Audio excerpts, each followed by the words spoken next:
Hello students, शांति कुंज online classes में आप सभी का स्वागत है। तो बच्चों, आज की कक्षा में हम पढ़ेंगे नैतिक शिक्षा। तो आप सभी अपनी किताब निकाल लीजिए।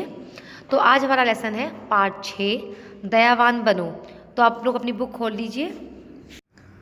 पार्ट 6, दयावान बनो, पेज नंबर है 20।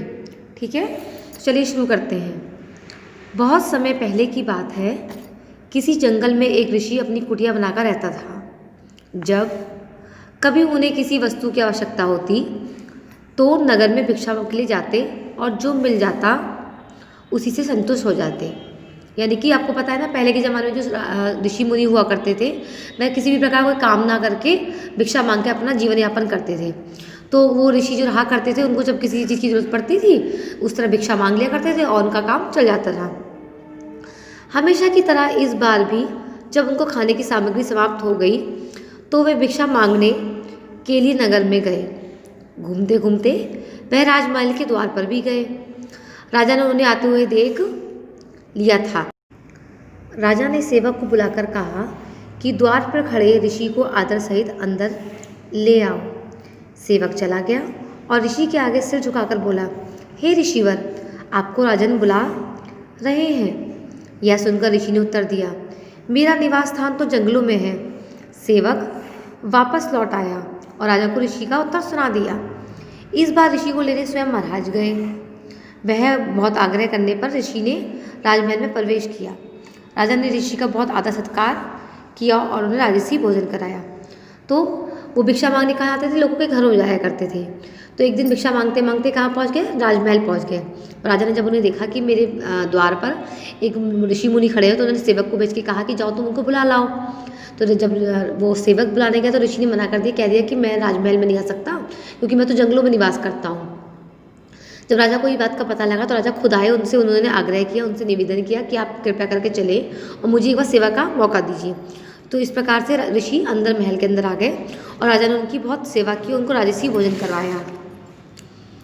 राजा के मन में यह बात बैठ चुकी थी कि यदि इस दुनिया में कहीं अच्छाई है तो वह इस प्रबुद्ध में अवश्य ही होगी।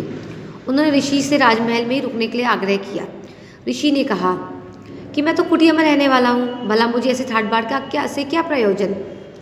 यह सुनकर राजा ने ऋषि से निवेदन किया, ऋषिवर, यदि आपकी आज्ञा हो तो यही राजसी उद्यान में आपकी कुटिया बनवा दूँ। तो राजा जी ने कहा कि अब महाराज आप यहीं रह जाइए, हमारे महल में रात भर रहिए, विश्राम कीजिए। तो ऋषि ने कहा कि नहीं, मैं तो महल में नहीं रह सकता क्योंकि मैं तो जंगल में रहता हूँ, कुटिया में रहता हूँ।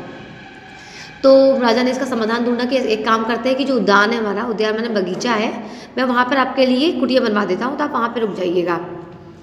राजा के बहुत आग्रह करने पर ऋषि ने अपनी सहमति प्रकट कर दी, यानी कि वो राजी हो गए। राजा ने अपने सेवकों से कहकर ऋषि के लिए कुटिया बनवा दी। उन्हें कोई तकलीफ ना हो इस बात का पर भी उन्होंने विशेष ध्यान रखा। तो उन्होंने अपने सेवकों से कह दिया कि देखो, यहाँ पे ऋषि मुनि रह रहे हैं, उन्हें किसी प्रकार कोई कष्ट नहीं होना चाहिए, तुम उनकी सेवा में हमेशा तत्पर रहना। इस प्रकार ऋषि वहीं रहने लगे। एक दिन वे 3 बार महल में जाया करते थे और महाराज को उपदेश सुनाया करते थे। राजा उनकी सभी बातें बड़े ध्यान से सुनते थे। तो ऋषि मुनि वहीं रहने लगे, कुटिया बन गई थी उनकी, वो वहीं रहने लगे और वो क्या करते, दिन में 3 बार जाके राजा को उपदेश दिया करते थे, यानी कि ज्ञान बांटा करते थे। राजा का एक पुत्र था जो बहुत ही क्रूर प्रवृत्ति का था। प्रजा उससे बहुत दुखी थी, सभी उससे छुटकारा पाना चाहते थे। राजा स्वयं भी उसके कार्यों से बहुत परेशान थे। वे सदैव इसी चिंता में रहते थे कि मेरे बाद राज्य में राजा तो यही होगा और इस पर प्रजा पर अत्याचार करता रहेगा। तो राजा के बाद में कौन राजा बनता है, उनका पुत्र बनता है। लेकिन राजा का पुत्र कैसा था, बहुत क्रूर, बहुत मतलब अच्छा प्रवृत्ति का, अच्छा नेचर का नहीं था। तो इस बात से राजा भी परेशान थे कि मेरे बाद अगर राजा ही बनेगा तो ये तो प्रजा पर अत्याचार करेगा, तो कौन मेरे राज्य को संभालेगा। एक दिन बैठे बैठे उनके मस्तिष्क में विचार कौंधा कि शायद ऋषि इसका सुधार कर सकें। अतः राजा ने राजकुमार को ऋषि के सुपुर्द कर दिया।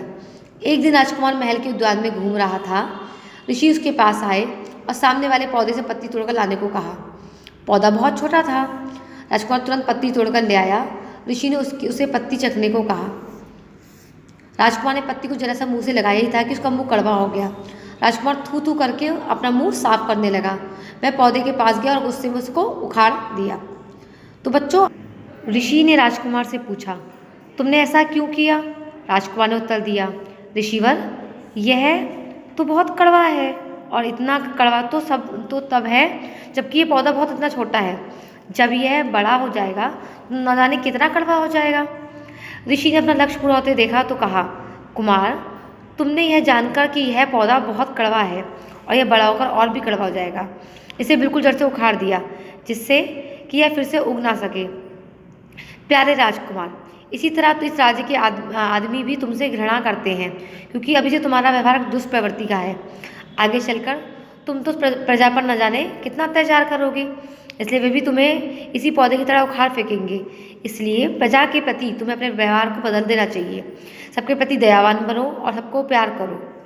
उस दिन से राजकुमार का व्यवहार बिल्कुल बदल गया। तो ऋषि मुनि का मकसद था कि उसको बदलना, राजकुमार को, और उसकी बातें सुनकर राजकुमार का व्यवहार बदल गया। तो बच्चों, उसका क्या ज्ञान मिलता है हमको? महान लोगों से मिली शिक्षाएं मन में बसी आदतों का निवारण कर देती हैं। हमें हमेशा मधुर व्यवहार करना चाहिए। ठीक है, तो आपका होमवर्क क्या होगा? पहला होमवर्क ये होगा कि जो भी मैंने आपको कहानी पढ़ाई है उसको बहुत ध्यान से पढ़िएगा, दोबारा से रीडिंग करिएगा। किस प्रकार से कहाँ पे विराम आता है, क्वेश्चन मार्क आता है, वहाँ पे हम किस तरह रुकते हैं, इस बात का आप ध्यान रखिएगा। दूसरा आपका होमवर्क होगा ये पिक्चर ड्रॉ करने का। ये पिक्चर आपकी जो बनी हुई है इसको आप लोग ड्रॉ कर लीजिएगा। नेक्स्ट आपका होमवर्क होगा जो कोटेशन लिखी हुई है यहाँ पर, मैंने आपको पहले बता रखा है, ये कोटेशन आपको कॉपी में पहले लिखनी है। पहले आप कोटेशन लिख लीजिएगा, सुंदर सुंदर डिज़ाइन में, बहुत अच्छी तरह कलरफुल तरीके से लिखिएगा, फिर पिक्चर ड्रॉ कर लीजिएगा। ठीक है, और आगे के एक्सरसाइज जो भी गए हैं इसमें करने के लिए वो हम लोग नेक्स्ट क्लास में करेंगे। तब तक के लिए बाय बाय बच्चों।